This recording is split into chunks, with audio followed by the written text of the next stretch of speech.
नमस्कार, बहुत बहुत स्वागत है आप सभी का। आप देख रहे हैं एनएमएफ न्यूज की खास पेशकश अधूरा सच एक्सपोज और मैं हूं आपके साथ नम्रता चौधरी। उत्तर प्रदेश के मुख्यमंत्री योगी आदित्यनाथ का वो बयान बटेंगे तो कटेंगे आपने सुना होगा। सुना इसलिए होगा क्योंकि आप किसी भी राज्य से ताल्लुक रखते हो, हर जगह पर इसी एक नारे की गूंज सुनाई दे रही है। गूंज ऐसी है कि अखिलेश यादव हो या फिर कोई और नेता अपने अपने तरीके से दूसरी राइमिंग बनाकर सियासी गलियारों में लाइमलाइट बटोरने की कोशिश लगातार कर रही हैं, लेकिन बटेंगे तो कटेंगे का तोड़ कहीं पर नहीं मिल पा रहा है। हालांकि इस नारे से ही काम नहीं चलेगा, क्योंकि योगी आदित्यनाथ जिस तरीके के और बयान दे रही हैं उसने उनके राजनीतिक प्रतिद्वंदियों की सांसें फुलाई हुई हैं। आप जानते ही हैं 2027 में यूपी में विधानसभा चुनाव होने हैं और इस वक्त की अगर मैं बात करूं तो कई राज्यों में विधानसभा चुनावों की आहट सुगबुगाहट साफ तौर पर देखी जा रही है।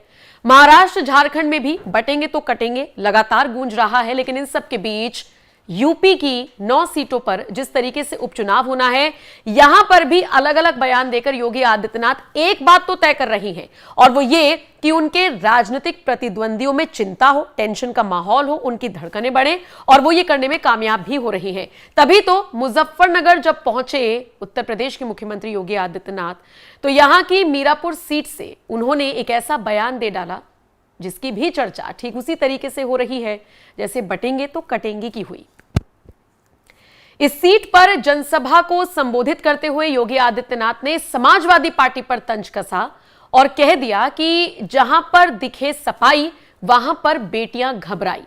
और इसके बाद अपने भाषण में वो ये भी कहते हुए नजर आए कि जिस गाड़ी पर लगा हो समाजवादी पार्टी का झंडा उसमें बैठा है, और आगे वो रुक गए और बाकी की उनकी लाइन जनता ने पूरी कर दी, जिसमें जनता के बीच से आवाज आने लगी गुंडा, यानी झंडा से राइम करते हुए लोगों ने कहा गुंडा। अब ये जो गुंडे वाली राजनीति हो रही है या फिर जिस तरीके से सियासी तापमान उत्तर प्रदेश का बढ़ गया है, ये कोई नई बात नहीं है। मुझे याद आता है अखिलेश यादव का वो बयान जिसमें उन्होंने मठाधीश की तुलना माफियाओं से कर दी थी। निशाने पर योगी आदित्यनाथ थे, लेकिन पूरा साधु संत समाज भड़क गया था। अखिलेश यादव को तीखी आलोचना का शिकार होना पड़ा था। और अब एक बार फिर से जब उपचुनाव है या फिर 2027 को लेकर सुगबुगाहट देखी जा रही है, तो ये दोनों बयान सोशल मीडिया पर वायरल हो रही हैं। लेकिन यूपी में क्या वाकई में गुंडा राज है या 2012 से 17 में गुंडा राज था, माफिया राज था? प्रदेश की जनता बड़ी हैरान है, क्योंकि उन्होंने दौर देखा है 12 से 17 का अखिलेश वाला, 17 से 22 का वो दौर देख चुके हैं, तभी तो 22 में दोबारा से योगी आदित्यनाथ को लेकर आए। और ओपी राजभर तो खुद कहते हैं कि शिवपाल यादव जब अलग हुए, उन्होंने अपनी पार्टी बनाई, तो उन्होंने खुद इस बात को एक्सेप्ट किया कि समाजवादी पार्टी तो गुंडों की पार्टी हो गई है। तो फिर ऐसे में मुझे तो ज्यादा कुछ कहने की जरूरत है नहीं, क्योंकि शिवपाल चाचा खुद अगर कह रहे हैं, उनके बयान सोशल मीडिया पर हैं, तो फिर इससे ज्यादा और क्या बचा। चर्चा को आगे बढ़ाऊं, अधूरा सच एक्सपोज में एक्सपोज करें उस पार्टी को जो वाकई में अब धीरे धीरे गुंडों की पार्टी बनती जा रही है। उससे पहले योगी आदित्यनाथ का मुजफ्फरनगर की मीरापुर सीट पर जो बयान है वो पहले आप सुन लीजिए। अक्सर मैं देखता हूं, मैं एक बार इसी मुजफ्फरनगर की तरफ में आया था, मुझे यहां पर एक कार्यकर्ता उस समय बोल रहा था, मैं यहां भाषण कर रहा था, तब तक पब्लिक के बीच से नारा आ रहा था। वो कह रहा था कि 12 से 17 के बीच में एक नारा चलता था और वो नारा होता था, जिस गाड़ी पर सपा का झंडा समझो बैठा है कोई। और बहनों और भाइयों, आज मैं कह सकता हूं कि जहां दिखे सपाई वहां बिटिया घबराई। आपने देखा होगा उनके कारनामों को। अयोध्या में नजारा आपने देखा होगा, कन्नौज में देखा होगा। ये नया ब्रांड है समाजवादी पार्टी का, ये नया ब्रांड है इनका। इनको लोग लाज नहीं, ये आस्था के साथ खिलवाड़ करने वाले लोग हैं, बेटी और बहन की सुरक्षा में सेंध लगाने वाले लोग हैं। इनके वास्तविक संस्कार देखने हैं तो समाजवादी पार्टी के मीडिया सेल के सोशल मीडिया हैंडल को देखिए। कितनी घटिया स्तर की बातों को ये लोग करते हैं। ये समाजवादी पार्टी के वास्तविक चरित्र को दिखाता है। और बहनों और भाइयों, मैं आप सबको इस बात के लिए आज कहने के लिए आया हूं, ये डबल इंजन की सरकार बेटी और बहन की सुरक्षा के साथ किसी को खिलवाड़ नहीं करने देगी। अन्नदाता किसानों के सम्मान के साथ किसी को खिलवाड़ नहीं करने देगी। व्यापारियों की सुरक्षा में किसी को सेंध नहीं लगाने देगी। और युवाओं की नौकरी और रोजगार में भी किसी को किसी प्रकार से खिलवाड़ नहीं करने देगी।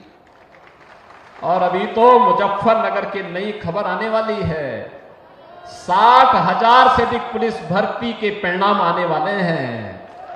और याद रखना, खेलते यहां के नौजवान हैं। अपने योग्यता के बल पर जो पहले उपेक्षित हो जाते थे, अब तो मुजफ्फरनगर, मेरठ, बागपत, शामली, बुलंदशहर, इन जनपदों के युवा बड़े पैमाने पर भर्ती होते। कोई रोक टोक नहीं, कोई भेदभाव नहीं, बड़े पैमाने पर भर्ती होने वाले हैं। और परिणाम हम बहुत शीघ्र देने जा रहे हैं। 60,200 पद पर एक साथ भर्ती हो रही है। तो योगी आदित्यनाथ के बयान को आपने सुना और उनके तेवर बता रहे हैं कि उन्होंने कैसे अखिलेश यादव को टेंशन में ला दिया है। और यह बात मैं हवाई नहीं कह रही हूं। अखिलेश यादव ने किसी का नाम तो नहीं लिया, लेकिन सोशल मीडिया पर उनका एक ट्वीट आता है जिसमें वो एक तरीके से दावा कर रहे हैं कि भाजपा उपचुनाव में 9 की 9 सीटें हार रही है। क्या लिखते हैं अखिलेश यादव, जरा मैं पढ़कर बताती हूं। डरे हुए इंसान की सबसे बड़ी पहचान होती है उसकी नकारात्मक बातें। जिनके पास अपनी कोई उपलब्धि नहीं होती वो दूसरों की बात करते हैं। नकली मुस्कान असलियत नहीं छुपा सकती। अगर प्रतिशत में समझो तो 100 की 100 भाजपा उपचुनाव में हार रही है, 9 की 9। अखिलेश यादव ट्वीट करते हुए तंज कसते हुए नजर आए हैं। और बाकी योगी आदित्यनाथ किस तरीके से समाजवादी पार्टी को एक तरीके से गुंडों की पार्टी ही कह रहे हैं कि जहां पर सफाई दिख जाए वहां पर बिटिया घबरा जाए। तो आप समझ सकते हैं कि उपचुनाव हो या 2027 का चुनाव हो, उसको लेकर सपा हो या भाजपा हो, कैसे लड़ाई ये लड़ी जा रही है। अखिलेश यादव का मुझे लगता है वो बयान अब आपको सुन लेना चाहिए जिसमें उन्होंने मठाधीश की तुलना माफिया से कर दी थी। क्या कुछ कहा था अखिलेश यादव ने, सुन लीजिए। मठाधीश और माफिया में कोई ज्यादा फर्क नहीं होता है।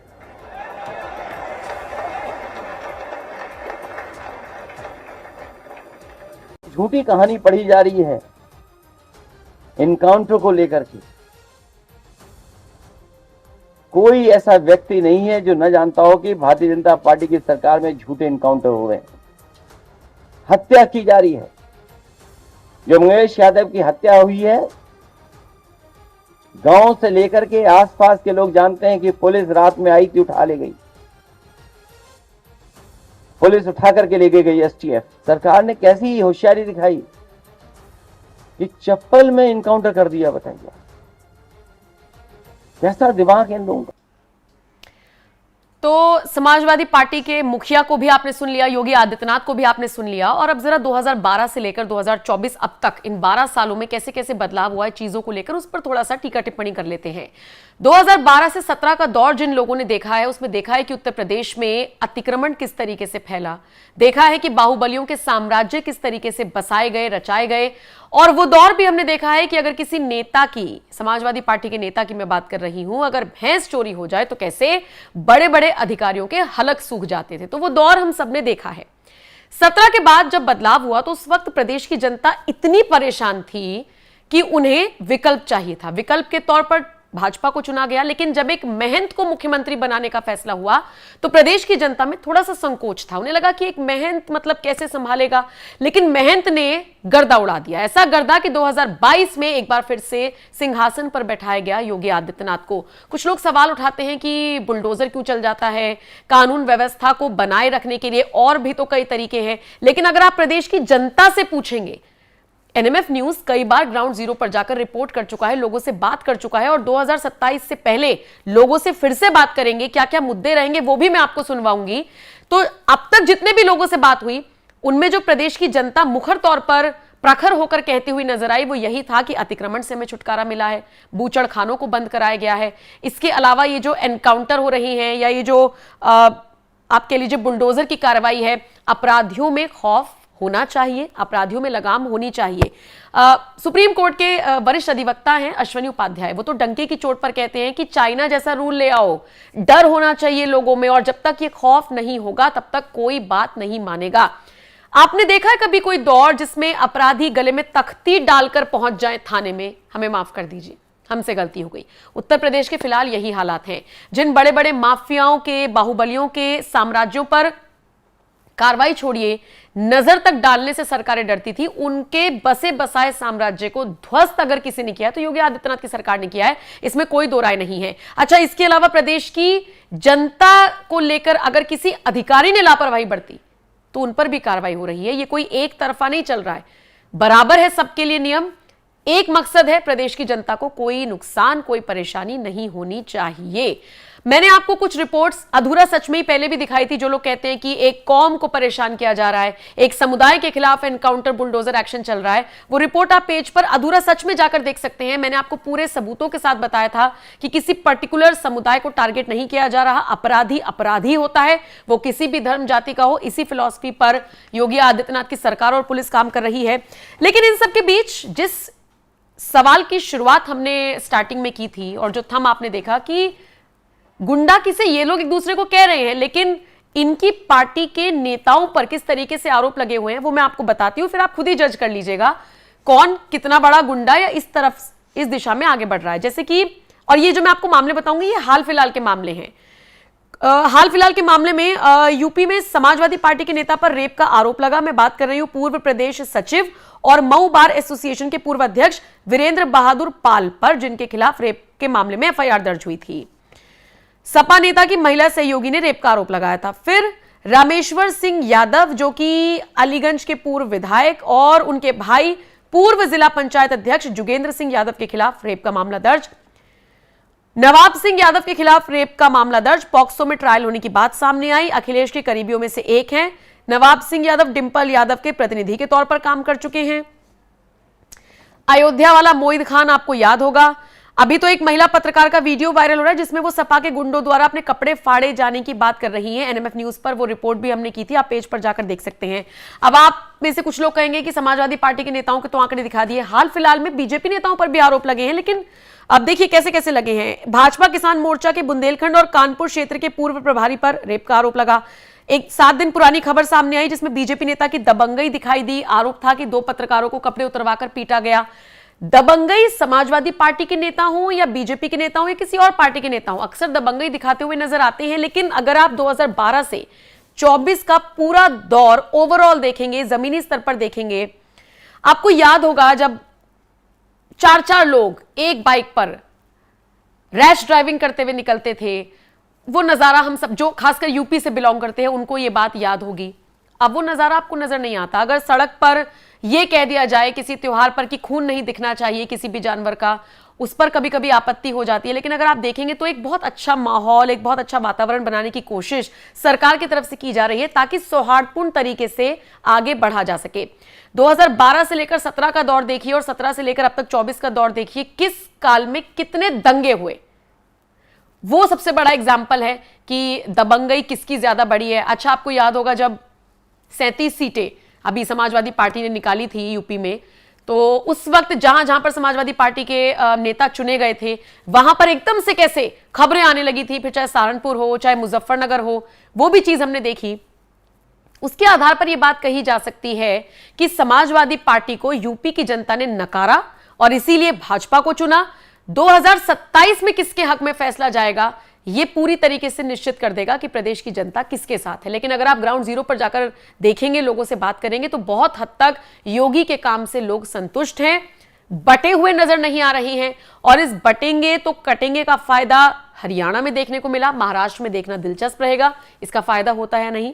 लेकिन कुल मिलाकर देखा जाए तो ये जो गुंडों वाली राजनीति एकदम से शुरू हुई है, इसको लेकर बयानबाजी हुई है, ये अभी मुझे लगता है बहुत आगे तक जाएगी, क्योंकि वार पलटवार होना निश्चित है। देखना दिलचस्प रहेगा। बहरहाल आपके हिसाब से ये जो पूरा विश्लेषण मैंने किया, इसको लेकर आप क्या राय रखते हैं? आपके हिसाब से क्या लगता है आपको कि क्या समाजवादी पार्टी के नेता ज्यादा दबंगई और गुंडागर्दी दिखाने के लिए मशहूर हैं या आगे बढ़ते हैं, या फिर भाजपा नेता भी बराबर हैं, सारे नेता एक जैसे हैं? आपकी नजरों में जो कुछ भी हो, आपकी राय हमें कमेंट सेक्शन में जरूर बताएं। और अधूरा सच एक्सपोज की ये खास पेशकश आपको कैसी लगी हमें बताना मत भूलिएगा। नमस्कार।